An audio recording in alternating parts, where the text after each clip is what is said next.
Magandang umaga po sa lahat. Lahat tayo ay nagnanais na kinikilala ng iba.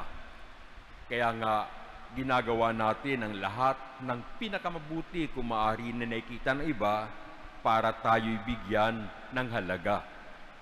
Gusto natin tanggapin tayo. Gusto natin na tayo ay nakikita saan man tayo at ay bibigyan ng tunay na halaga. At kumisan, kapag ito ay naging sobra-sobra sa puso natin, hindi naging mabuti ang resulta. Sabi nila, kapag ang tao raw ay hindi nakatanggap ng pagpapahalaga sa kapwa, hindi siya nagiging mabuting tao. Kaya talagang mahalaga na ikaw ay makaranas ng pagpapahalaga ng kapwa mo. Kaya ngayon, kahit nasa ating edukasyon, sa elementary pa lang, di ba? Noong araw na ako'y nag-aaral, bihira yung nagkakaroon ng honor. No? Pag may honor ka, ibig sabihin talagang magaling ka. Hindi pwede may line of 7 ka. Hindi pwede na ikaw ay simple lang sa iyong pag-aaral. Kailan talaga nag-excel ka. Ngayon, may mga eskwelahan na halos lahat ng estudyante binibigyan ng ribbon nang sa ganon hindi magmukhang kawawa. Pero nakatulong kaya ito? Ano ang mensahe natin Panginoon tungkol dito?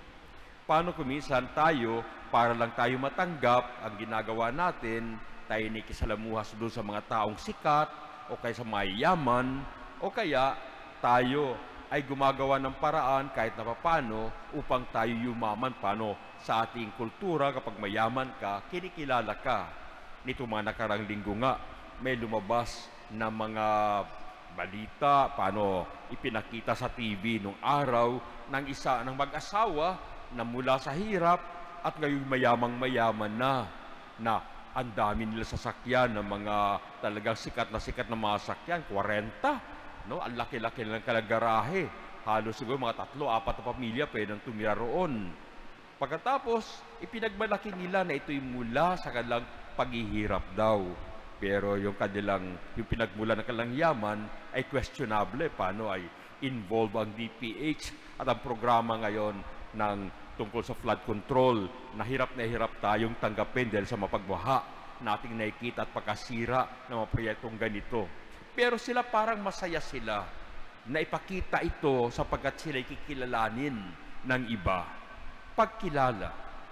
Ang sabi ng Panginoon, may kita natin na hindi ito dapat ang ating titignan. Sabi niya nga, kapag naghahanda ka, huwag kang mag-imbita ng mga taong mayayaman, yung mga kaibigan, mga kamag-anak mo, yung mga sikat.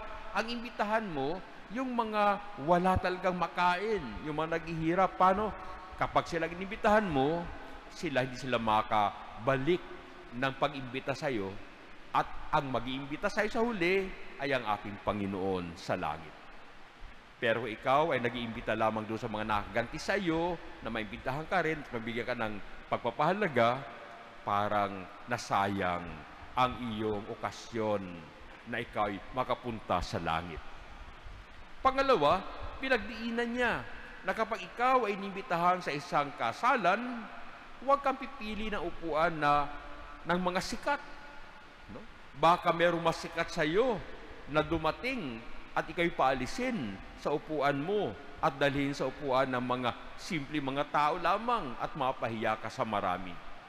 Kaya kapag ikaw ay masyadong nagpapakataas ng sarili, nako, matakot ka. Baka ikaw ay mapahiya at ibaba sa harapan ng iba. Kaya ano ang mahalaga? Sabi niya. Ano ang mahalaga? Ayon dito sa ating mga narinig na pagbasa. Yung sa simula pa lang, ang sabi ni Sirach, anak, sana magkaroon ka ng kababaan loob. Ano man ang iyong ginagawa na mabuti, sana laging kasama nito ang iyong pagiging mapagpakumbaba. Sapagkat ikaw ay mapagpakumbaba, mas maraming tao ang hahanga sa iyo. Huwag mo itataas ang iyong sarili. kundi patuloy ka lamang na gumawa ng mabuti na may kababaan loob, sapagkat dito ang sikreto na isang taong tunay na dakila. Ito ang makikita mo sa tao talagang magaling, mahusay, at dakila sa lipunan. Taong simple lamang na kumikilos at hindi nagyayabang, simpleng gumagawa ng mabuti na hindi na pinalalandakan pa na makita siya ng mga tao't purihin. Sapagkat sa huli, napakahalaga ng kababaan loob sa isang taong nais na maging tunay na mabuti at maging tunay na anak ng Diyos. Ano ang ibig sabihin ng Panginoon dito? Alam nyo, kung ikaw'y nagpakabuti at ikaw'y gumagawa ng pinakamahusay mong magakaya, siyempre, normal na mga tao ay hahanga sa'yo, titingala sa'yo, kikilalanin ka. At kapag itong pagkilala, paghanga ng mga tao sa'yo, ay pumasok sa ulo mo, magiging mayabang ka. At kapag ikaw ay naging mayabang, kung minsan ang mangyayari sa'yo, sisiraan mo ng iba para manatili kang ikaw ang una at pinakamagaling. Kung minsan ang mangyayari sa'yo, bababa na ang tingin mo sa mga ibang tao na hindi katulad mo kagaling o kabuti o kabait. Kaya nga, ang kayabangan kung minsan, ang ating masabing parang bato na magpapadapa sa ating buhay. Ito ang nangyari kay Lucifer, di ba? Dahil sa kanyang kayabangan, akala niya siya na ang pinakamaganda, pinakamaliwanag, pinakamabuting anghel. Ayon, kinilala niya ng kanyang sarili na katulad ng Diyos. Kaya siya ay pinarusahan at naging demonyo sa halip na maging pinakamaganda at pinakamabuting anghel dahil sa wala siyang kababaang loob.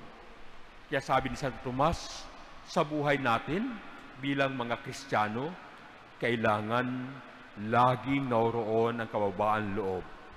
Sa lahat ng nangyayari sa buhay natin, tayo man ay tagumpay o tayo man ay bigo, sana naroon lagi ang kababaan loob. Na tayo man ay tama o tayo man ay mali, laging naroon ang kababaan loob. Bakit? Sapagkat kung ikaw ay may kababaan loob, ikaw man ay tagumpay, manatili ka na kaisa ng marami at hindi mo binababa ang ibang tao. At kung ikaw naman ay bigo, manatili kang puno ng pag-asa sapagkat alam mo na meron kang Diyos na sa iyo'y tutulong sa buhay na ito. Kaya nga doon sa ikalawang pagbasa, ito ang sinasabi ng sumulat sa mga mga Hebreo. Sabi niya, lumapit tayo, hindi roon sa bundok ng Sinai na kung saan merong ingay, merong apoy, merong mga trumpeta. Doon tayo lumapit sa bundok ng Sion, sa Jerusalem, doon sa kaharian ng langit, kung nasaan naroon ang mga tao na pinili ng Diyos, mga naging tapat sa Diyos, nang sa ganon, tunay na maranasan natin ang hanap natin na kaligayahan at tagumpay sa buhay na ito. Sapagkat sa uli, ang tagumpay ay doon sa ating pagsisikap na magpakabuti at panatiling tapat sa Diyos na may kababaan loob. Sapagkat sino mang may kababaan loob ay itataas ng Diyos sa kanyang kaharian. At ito ang nais natin lahat. Kaya ipagdasal natin, una, ipagdasal natin ang bawat isa na sana magkaroon tayo talaga ng tunay na kababaan loob na manatili hanggang sa ating kamatayan nang sa ganun tayo ay maging karapat-dapat na pumasok sa kaharian ng Diyos.